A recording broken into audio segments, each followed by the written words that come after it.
Indo British advanced pain clinic నొప్పి మాయం surgery దూరం for appointments 9155515563. Welcome to iDream. It's me Anusha Komal. ఇవాళ మన గెస్ట్ ఎడ్విన్ కేదాసి గారు, అడ్వకేట్. వారితో మాట్లాడదాం. నమస్తే సార్. సో టూలెట్ బోర్డు చూడగానే ఫర్ ఫ్యామిలీ, అంతకుముందు క్యాస్ట్ బేస్డ్, మతం బేస్డ్ ఇలా పెట్టుకునేవాళ్ళు. ఇప్పుడు ఫర్ ఫ్యామిలీ అని పెడుతున్నారు. నిజంగా అలా ఉండేవి, ఇప్పుడు ఫర్ ఫ్యామిలీ అంటున్నారు. నిజంగా ఈ హైదరాబాద్ కానీ సిటీస్లో ఫ్యామిలీస్కే ఇస్తున్నారా? ఈ క్వశ్చన్ ఎందుకు అడిగానంటే, లివింగ్ టుగెదర్ చాలా పెరిగిపోయింది. ఓనర్స్ వాళ్ళకి ఫ్యామిలీ ఏరియాస్లో కూడా కొన్ని, ఇంకా మనం మాట్లాడుకుంటే బాగా పాష్ ఏరియాల్లో కూడా ఓపెన్గానే లివింగ్కి ఇచ్చేస్తున్నారు. సో ఏదైనా ఇన్సిడెంట్ జరిగినప్పుడు, ఎందుకంటే మనం రీసెంట్గా చూసాం ఒక అమ్మాయిని చంపేసి ఫ్రిడ్జ్లో పెట్టేయడము, ఇలాంటి ఇన్సిడెంట్స్ వాళ్ళంతా లివింగ్ టుగెదర్ ఉన్న వాళ్ళే. సో యూజువల్గా మొగుడు పెళ్ళాలంటే ఒక లిమిట్ వరకు, ఒక ఎక్స్టెంట్ వరకు కొట్టుకుంటారు. ఆ దాడి వేరే ఉంటుంది. ఇలా వదిలించుకోవాలి, క్రైమ్ చేయాలన్న వాళ్ళ ఇంటెన్షన్స్ ఇంకా దారుణంగా ఉంటాయి. సో నా మెయిన్ క్వశ్చన్ ఏంటంటే, ఇలాంటి వాటికి స్టాప్ అవ్వాలి అంటే ఎవరు జాగ్రత్తలు తీసుకోవాలి? ఇలాంటివి ఎంకరేజ్ చేయకూడదంటే ఏం చేయాలి? Anusha, more over first of all ఏంటంటే, మనిషి ఇన్ ద సెన్స్ నాకు డబ్బులు కావాలి. ఇప్పుడు అదే ఒక బ్యాచులర్కో లేకపోతే ఒక వైఫ్ అండ్ హస్బెండ్కో ఇస్తే ఒక 20,000 ఇస్తారు. అవును. కానీ అదే ఒక లివ్ ఇన్ రిలేషన్షిప్ వాళ్ళకి ఇస్తే 40,000 వస్తాయి, లేకపోతే 50,000 వస్తాయి. మనిషి గ్రీడ్ పెరుగుతూ ఉంది. వీళ్ళ నీడ్ని వీళ్ళు ఫుల్ఫిల్ చేసుకోవడానికి వాళ్ళు అడిగిన అమౌంట్ వీళ్ళు ఇవ్వడానికి రెడీ ఉన్నారు. అవును. సో ఏంటంటే, వీళ్ళు ఏంటి, లివ్ ఇన్ రిలేషన్షిప్స్లో ఉన్న వాళ్ళకి ఏం బైండింగ్ ఉండదు, ఏం బాండ్ ఉండదు, రైట్? ఎట్లాంటి లిమిటేషన్స్ ఉండవు వాళ్ళకి. తినొచ్చు, తాగొచ్చు, ఏమైనా చేయొచ్చు. ఇప్పుడు వాళ్ళు ఓనర్ అడిగిన రెంట్ నేను ఇచ్చినాను, 50,000 ఇచ్చినాను. హూస్ హీ టు క్వశ్చన్ మీ? అవును. నువ్వు ఎందుకు అడుగుతావు నన్ను? కొన్ని పాష్ ఏరియాస్లో నిజంగానే మీరు అన్నట్టుగా డిమాండ్ కూడా ఉంది. పాష్ ఏరియాస్లోనే వీళ్ళు అంటే, ఇప్పుడు ఒకటి అనుష ఏంటంటే, ఫైనాన్షియల్గా దే కెన్ అఫోర్డ్. ఇప్పుడు ఇట్లాంటి లివ్ ఇన్ రిలేషన్షిప్స్ ఎక్కడొస్తాయి ఇవి? ఒక సర్టన్ స్టేజ్లో, ఒక సర్టన్ ఏజ్ దాటిన తర్వాత, ఒక సర్టన్ కెపాసిటీ వచ్చినప్పుడే you'll think of all this. ఎప్పుడు నీకు ఫైనాన్షియల్ ఇండిపెండెన్స్ ఉన్నప్పుడు, లేకపోతే తల్లిదండ్రులకు తెలియకుండా చేసుకోవచ్చు, ఇవన్నీ జరుగుతాయి కాబట్టి లివ్ ఇన్ రిలేషన్షిప్స్లోకి వస్తున్నారు. అట్లాంటప్పుడు ఏంటి, నా స్టాండర్డ్లో నేను ఉండాలా. So I live in a better position, in a better locality, మంచి లొకాలిటీలో ఉంటా. ఏమి నామ్స్ ఏం లేవు కదా, ఎవరు రెస్ట్రిక్షన్స్ ఏం లేవు. దానికి ఇవ్వడానికి రెడీ ఉన్నారు వాళ్ళు, ఇల్లు ఇవ్వడానికి రెడీ ఉన్నారు, తీసుకోవడానికి నేను రెడీ ఉన్నా. మధ్యలో వాట్ ఈస్ యువర్ ప్రాబ్లం? అవును. ఇప్పుడు నన్ను అదే అంటారేమో, మాకు రెంట్లు వస్తాయి. కానీ ఓనర్ గ్రీడ్నెస్ ఏ విధంగా గ్రీడ్ని వీళ్ళు యూజ్ చేసుకుంటున్నారు, ఎక్స్ప్లాయిట్ చేస్తున్నారు. లేకపోతే ఓనర్ వీళ్ళ నీడ్ని ఓనర్ కూడా ఎక్స్ప్లాయిట్ చేస్తున్నాడు ఈక్వల్లీ. ఇప్పుడు నువ్వు వేరే ఒక కపుల్కి ఇస్తే 25,000 వస్తుంది, అదే ఒక లివ్ ఇన్ రిలేషన్షిప్ లో ఉన్న వాళ్ళకి ఇస్తే ఒక 50,000 వస్తుంది. అన్కండిషనల్ గా ఇస్తున్నారు కదా. మనం ఫ్యాక్ట్ మాట్లాడుకుందాం సార్. ఒకప్పుడు బిఫోర్ కరోనా కానీ దానికి ముందు కానీ, అంటే కొన్ని ఇయర్స్ బ్యాక్, మనం ఏదైతే అడల్టరీ లేకముందు ఇదే హైదరాబాద్లో ఏ ఏరియాలో ఎంత ఉందో ఇప్పుడు నోటి మీద చెప్పగలుగుతాను. కానీ ఇప్పుడు డైరెక్ట్గా లక్షల్లోకి వెళ్ళిపోయినాయి రెంట్స్. అంటే మరి దేనివల్ల? కొంతమంది ఏమో సాఫ్ట్వేర్ పీపుల్ కడుతున్నారు కాబట్టి పెరిగాయని అంటారు. కానీ ఫ్యాక్ట్ ఏంటంటే, హిడెన్ ట్రూత్ ఇది ఒకటి ఉంది. అదే అనుష, ఇప్పుడు వీడి నీడ్, ఆమె నీడ్ ఇద్దరు సాటిస్ఫై చేసుకోవడానికి they need a place, right? Yes. So అది మనం ఇప్పుడు హోటల్కి వెళ్తే హోటల్కి వెళ్ళినారే ఉంటుంది. అదే ఒక లివ్ ఇన్ రిలేషన్షిప్ పెట్టుకుంటే, లివ్ ఇన్ రిలేషన్షిప్లో ఉంటే జొమాటోలో ఆర్డర్ చేస్తే ఫుడ్ వస్తుంది. ప్యారడైజ్ కావాలా, షాగ్ హౌస్ కావాలా, లేకపోతే ఇంకా ద బెస్ట్ హోటల్ నుంచి నీకు ఫుడ్ వస్తుంది. డ్రింక్స్ కావాలంటే డ్రింక్స్ పోయి తెచ్చుకోవచ్చు. సో నీకు ఏం లిమిటేషన్ ఉంది, ఏం బాదరేషన్ ఉంది? నువ్వు వండుకోవాల్సిన అవసరం లేదు. ఉన్న రోజులు కలిసి ఉందాము. రీసెంట్గా నేను ఒకటి చూశాను అనుష, ఏంటంటే ఇద్దరు వైఫ్ అండ్ హస్బెండ్ లాగా వచ్చారు. ఇద్దరు కలిసి ఒక ఇల్లు తీసుకున్నారు, ఒక ఫ్లాట్ తీసుకున్నారు, ఉన్నారు. 1 year తర్వాత ఓనర్ చెప్పారు, మేము వెకేట్ చేసిపోతున్నాము అని. తర్వాత వెకేట్ చేసే రోజు ఆ లేడీ, ఆమె మన ఏది షిఫ్టింగ్ కార్గో ఆమె తీసుకొచ్చుకుంది, ఈ అబ్బాయి తాను తీసుకొచ్చుకున్నాడు. అంటే ఎవరి సామాన్ వాళ్ళు ప్యాక్ చేసుకుంటున్నారు. ఓనర్ షాక్ అయిపోయి, ఏంటి బాబు మీరిద్దరు తలా ఒక రిక్షాలో పోతున్నారు, తలా ఒక వెహికల్లో పోతున్నారు, ఏంటంటే did we ever tell you that we are wife and husband? We are living రిలేషన్షిప్లో ఉన్నాము, నవ్ వీఆర్ పార్టింగ్ ఆవేస్, ఆమె దారి ఆమె పోతుంది, నా దారి నేను పోతున్నా అంటే ఓనర్ షాక్. ఇప్పుడు చెప్పాల్సినంత అక్కడ నీడ్ ఏం లేదు కదా. ఇప్పుడు అగైన్ మళ్ళీ అక్కడ ఏంటంటే దీన్ని మళ్ళీ నువ్వు ఎట్లా చెక్ చేస్తావు, నువ్వేం చెక్ చేయలేవు, తెలుసు నీకు, ఓనర్కి తెలుసు వాళ్ళిద్దరు లివిన్ అని, కానీ హీ కెనాట్ క్వశ్చన్, ఎందుకంటే నువ్వు అడిగినంత డిమాండ్, నీది ఏదైతే నువ్వు డిమాండ్ చేసినావో ఆ రెంట్ తను పే చేస్తున్నారు కదా. సో నీ సబ్జెక్ట్ ఎంతవరకు, నీకు ఓన్లీ నాకు రెంట్ వచ్చిందా, నా మెయింటెనెన్స్ వచ్చిందా అంతవరకే. కానీ whether they are husband or wife or live in relationship అనేది he has nothing to do కదా. ఏంటంటే మేము ఇద్దరం మేజర్స్, ఇద్దరు సాఫ్ట్వేర్లు ఉంటారు, సాఫ్ట్వేర్లు ఉంటే ఇద్దరికి ఈజీగా ఒక 1.5 to 2 lakhs వస్తాయి శాలరీస్. సో నువ్వు అడిగిన నీ సబ్జెక్ట్ ఎంతవరకు, నీ రెంట్ వరకే మాట్లాడు బాయ్ సాబ్, నువ్వు దాని మించి నువ్వేం మాట్లాడొద్దు, మాట్లాడడానికి నీకు రైట్ లేదు. మేమేమన్నా నీకు ప్రాబ్లం చేసినప్పుడు నువ్వు నన్నాను. కానీ ఇక్కడ ఇప్పుడు లీగల్ ఆస్పెక్ట్ ఏంటంటే అనుష, నిజంగానే దేర్ ఇస్ అ ప్రాబ్లం.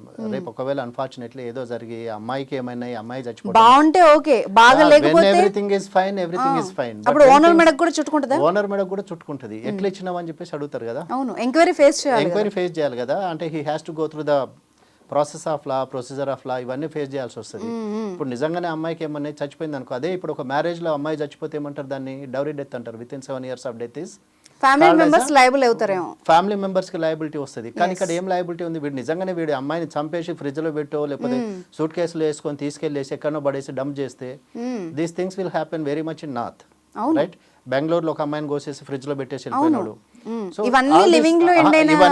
అంటే ఏంటంటే ఇప్పుడు అక్కడ అంత బాగున్నంత కాలం బాగానే ఉంటుంది. But when there is a friction, when there is a problem, out of frustration, out of hanger, ఇప్పుడు లీగల్ గా పోయి ఏం క్లెయిమ్ చేయలేరు, right?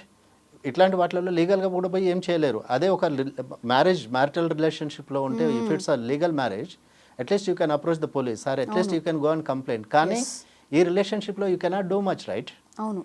If you have children, you will get, the children will get rights, but అక్కడ మళ్ళీ at the end of the day there is nothing. So ఏంటంటే ఇవి live in relationships ఫ్యాన్సీగా ఉంటాయి, చూడటానికి చాలా ఫ్యాన్సీగా ఉంటాయి. ఇప్పుడు ఎప్పుడైనా పెళ్లి కాకముందు కూడా ఏదైనా రిలేషన్షిప్ ఫ్యాన్సీగానే ఉంటుంది.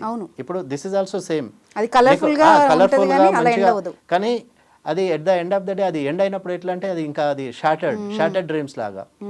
ఏంటంటే ఒక బ్యాడ్ ఎక్స్పీరియన్స్, బ్యాడ్ దీన్ని ఇది చేయటం అంటే సొసైటీకి we are giving a wrong signal, we are giving a wrong notion, we are sending a wrong signal to the society, and we are setting a wrong trend in the society. అంటే ఇప్పుడు ఇద్దరు చిన్నపిల్లలు చూసే వాళ్ళు ఏమనుకుంటారు, ఇప్పుడు లివ్ ఇన్ రిలేషన్షిప్ అంటే వాళ్ళకి తెలియదు. కానీ నువ్వు అట్లాంటి ఏరియాలో, అట్లాంటి లొకేషన్స్లో ఇప్పుడు ఒకటి వైఫ్ అండ్ హస్బెండ్కి సర్టన్ లిమిటేషన్స్ ఉంటాయి, కానీ వీళ్ళకి అట్లేం ఉండవు. గ్లాస్ పట్టుకొని రావచ్చు, లేకపోతే స్మోక్ చేసుకొని రావచ్చు, లేకపోతే ఇదేంటమ్మా మమ్మీ ఆంటీ ఈ టైంకి వస్తుందని బాబు అడగవచ్చు, లేకపోతే ఏంటిది ఆంటీ రాత్రి 12ంటికి వస్తుంది అని. సో ఇవన్నీ ఏంటంటే we are setting a wrong trend to the society. కొత్తగా చూసే వాళ్ళ మీద ఇంపాక్ట్ కూడా, చూసే వాళ్ళ మీద కూడా చాలా, అరే వాడు చేసినప్పుడు నేను చేయటంలో తప్పేంటి అంటే ఇట్స్ స్ప్రెడింగ్ ఆల్ ఓవర్. అయితే ఇక్కడ నేను ఒక పాయింట్ అడుగుతాను, అంటే వ్యూవర్స్కి నా మీద కోపం వచ్చినా కూడా ఇలాంటి మనము చూసినప్పుడు, అంటే ఒక ఫ్యామిలీ ఏరియాలో లేదంటే ఒక అపార్ట్మెంట్లో వ్యభిచారం లాంటిది జరిగినప్పుడు ఫ్యామిలీస్ అందరూ కలిసి ఒక మీటింగ్ పెట్టుకుని ఈవెన్ వాళ్ళే ఓన్గా కంప్లైంట్ చేసి న్యూసెన్స్ కింద బుక్ చేస్తారు యూజువల్గా. మీరు అన్నట్టు రాంగ్ ఇంపాక్ట్ పడుతుంది మన మీద. ఇప్పుడు ఇది కూడా ఒక కైండ్ ఆఫ్ పెరిగే పిల్లలు, అక్కడ ఉన్న టీనేజర్స్, వాళ్ళ మీద మీరు అన్నట్టు ఎఫెక్ట్ ఉంటుంది. మరి ఇలాంటి వాటిలో ఎవరు యాక్షన్ తీసుకోరు, అడగరు. ఫస్ట్ ఆఫ్ ఆల్ ఎవరు రిపోర్ట్ చేయరు అనుష. ఏంటంటే మాకెందుకు వచ్చింది, అవును నేను ఎందుకు, why should I poke my nose into it, నేను ఎందుకు దిగాలి, నేను ఎందుకు ఇన్వాల్వ్ కావాలి. ఇప్పుడు అవతలోడు ఏంటనేది మనకు తెలియదు, వాడు ఎమ్మెల్యే కొడుక, ఎంపీ కొడుక, మినిస్టర్ కొడుక, లేకపోతే how influential he is or how influential she is అనేది మనకు తెలియదు. First thing. సెకండ్ థింగ్ ఏంటంటే why should I poke my nose into that business. నేను ఎందుకు, why should I burn my fingers, నేను ఎందుకు దిగాలి దాంట్లో, నాకు అవసరమా?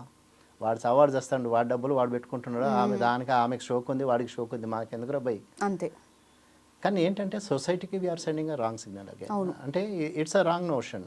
మనము ఏంటంటే సరే నీ అవసరానికి నాకు డబ్బులు వస్తున్నాయి అని చెప్పేసి ఓనర్స్ చూస్తున్నారు, మాకు అకామిడేషన్ దొరికింది, మాకు ఉండటానికి మాకు ప్లేస్ దొరికింది, మేము దాని గురించి మేము ఎందుకు ఆలోచించాలని చెప్పేసి వీళ్ళు ఆలోచిస్తున్నారు.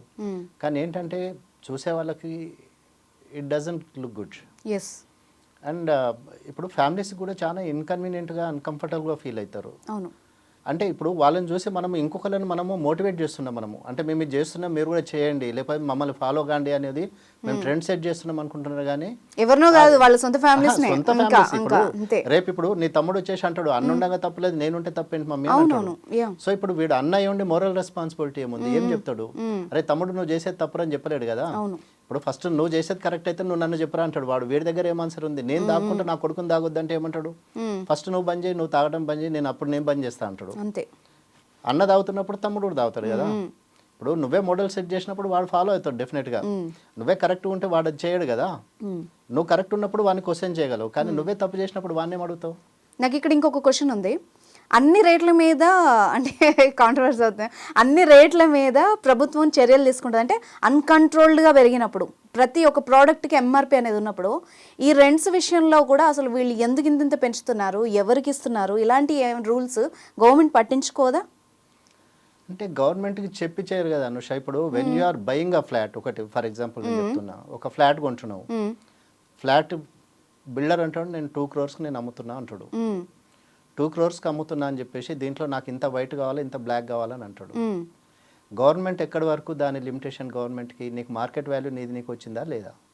ఓకే, మార్కెట్ వాల్యూ ప్రకారం నేను రిజిస్ట్రేషన్ చేసుకున్నానా లేదా?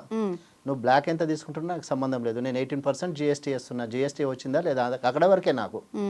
నువ్వు బ్లాక్లో ఎంత అమ్ముకుంటున్నావు, బ్లాక్ ఎట్లా తీసుకున్నావు, బ్లాక్ అమౌంట్ ఎట్లా, నువ్వు ఓనర్ క్లియర్గా చెప్తాడు. లోన్ అమౌంట్ మాత్రమే వైట్ అమౌంట్. ఇప్పుడు లోన్ ఒక 1 crore తీసుకుంటే that's only the loan amount, that is only the market value amount. Market value వరకే నువ్వు లోన్ తీసుకో, మిగతాది నాకు బ్లాక్లో కావాలంటాడు. మరి ఆ బ్లాక్ని ఎట్లా వైట్ చేస్తున్నాడు తెలియదా? ఇప్పుడు ప్రాబ్లం ఎప్పుడు వస్తుంది ఇట్లాంటి, ఇప్పుడు నువ్వు అన్నావు చూడు, ఏది మన రెంట్ ఎట్లా వాళ్ళు మేనేజ్ చేస్తారు ఎట్లా అయితే, ఎప్పుడైతే రెంట్ కంట్రోల్కి పోయినప్పుడు నీకు రెంటల్ కేసు పడ్డప్పుడు దీని మీద నీకు రెంటల్ ప్రాబ్లం వచ్చినప్పుడే నువ్వు రెంట్ కంట్రోల్ కోర్టుకి వెళ్తావు. లేకపోతే అప్పుడే నువ్వు దాన్ని కోర్టుకు రిఫర్ చేస్తావు, లేకపోతే ఇది కోర్టుకి నువ్వు దాన్ని అడ్రస్ చేస్తావు. కానీ ఇప్పుడు కంప్లైంట్ ఇచ్చేవాడు లేడు, అడిగేవాడు లేడు. ఇప్పుడు ఇట్లాంటి ఇప్పుడు ఇట్లా ఎక్స్ట్రీమ్ స్టేట్ పోయినప్పుడు ఏమనుకుంటారు ఓనర్స్, దరిద్రం పోతుంది పోయి వాడు ఖాళీ చేసిపోతే చాలు నాకు రెంట్ కట్టకపోయినా మంచిది అని. ఇప్పుడు వీడు వచ్చి ఇంటికి వచ్చేసి తాగి తందనలాడి వీళ్ళిద్దరు రోజు అనుకుంటా ఉంటే వాడు ఏమంటాడు, రెంటల్ అగ్రిమెంట్ ఉంది ఏం చేయలేడు, పోనీ 11 నెలలు రెంటల్ అగ్రిమెంట్ రాసుకున్నారు ఏం చేయలేడు. సో ఏం చేస్తాడు, రెంట్ కట్టకపోయినా మంచిదేరా బాబు నువ్వు ఖాళీ చేసిపోరా అంటాడు. వీళ్ళేంటి, సరే ఇక్కడ కాకపోతే ఇంకోటి దొరకకపోతుంది, చలో let's search for something else అనుకుంటారు. లేకపోతే అప్పటికే ఒకళ్ళ మీద ఒకళ్ళకి విరక్తి పుట్టింది అనుకో, ఎవరి దారాలు వెళ్ళిపోతారు కదా. సో ఇంకా దీన్ని ఎవరు కంట్రోల్ చేయగలరు? అవును. So there is no way. ఇప్పుడు ఒకటి నీ అవసరానికి నువ్వు వచ్చినావు, నీ అవసరం అయిపోయింది, నువ్వు వెళ్ళిపోతున్నావు అంటే దట్స్ ఓకే ఫైన్. లేదు ఓనర్ ఫ్రస్ట్రేట్ అయినప్పుడు ఏంటంటే వీళ్ళు ఎప్పుడు వెళ్ళిపోతారని చూస్తాడు, కానీ ఇంకా రిపోర్ట్ చేయడానికి ఆలోచించాడు కదా. సో మీరు అన్నట్టు ఎవరైతే వాళ్ళకి హౌస్ ఇస్తున్నారో ఓనర్స్ కూడా షుడ్ బి వెరీ కేర్ఫుల్. ఎందుకు అంటే ఎప్పుడైనా కూడా మనకు ప్రమాదం అనేది చెప్పిరాదు అనుష. ఎగ్జాక్ట్లీ, అన్ని పాజిటివ్ గా ఎండ్ ఎప్పుడు అంటే యాక్సిడెంట్ ఎప్పుడైనా జరగవచ్చు. ఇప్పుడు నువ్వు సేఫ్గా వెళ్ళినా కూడా అవతలోడు కరెక్ట్ లేనప్పుడు నీకు యాక్సిడెంట్ జరిగినట్టు ఇట్లాంటి అనేవి ఈ అన్ఫోర్సీన్ తాగిన తర్వాత ఏదైనా జరగవచ్చు. ఇప్పుడు ఇద్దరు ఆల్కహాలిక్స్ అయ్యి, ఇద్దరు డ్రగ్ అడిక్ట్స్ అయ్యి, లేకపోతే ఇద్దరు యాంగర్ కంట్రోల్ లేనప్పుడు, లేకపోతే out of frustration, out of emotional imbalance అప్పుడు ఏదైనా జరగవచ్చు. జరిగినప్పుడు వాట్ ఈస్ దేర్ నెక్స్ట్ ఏంటి, నెక్స్ట్ ఏం జరుగుతుంది అనేది ఒకటి ఆ మైండ్ లో ఒకటి ఆ ఫియర్ అనేది ఉంటే nobody will venture into certain things. కానీ అంత ఆలోచన వరకు ఉంది. నేనేమంటానంటే జరుగుతున్న ఇన్సిడెంట్స్ మనం రోజు న్యూస్ చూస్తున్నాం, బయట ఏం జరుగుతుందో దాన్ని బట్టి మారితే బెటర్ అంతే. ఇంకా అంటే నేను ట్రెండ్ సెట్ చేస్తున్నాను కాదు, అంటే how far there is risk, దీన్ని ఎంతవరకు నేను రిస్క్ ఫేస్ చేయగలను, లేకపోతే do I need to take this risk, నాకు ఈ రిస్క్ అవసరమా, లేకపోతే ఇది చేయాల్సిన అవసరం ఉందా అని ఆలోచిస్తే ఇవన్నీ అసలు అవసరమే లేదు. ఎందుకు వచ్చింది రెంట్ కోసం పోయి ఇరుక్కోవడం ఇందులో అని అనుకుంటే దరిద్రం అనుకుంటే అక్కడ ఏముండదు. లేదు నేను మేయబోయి మెడకేసుకుంటా అంటే nobody can stop you. Exactly. Thank you so much sir for your valuable information. Welcome.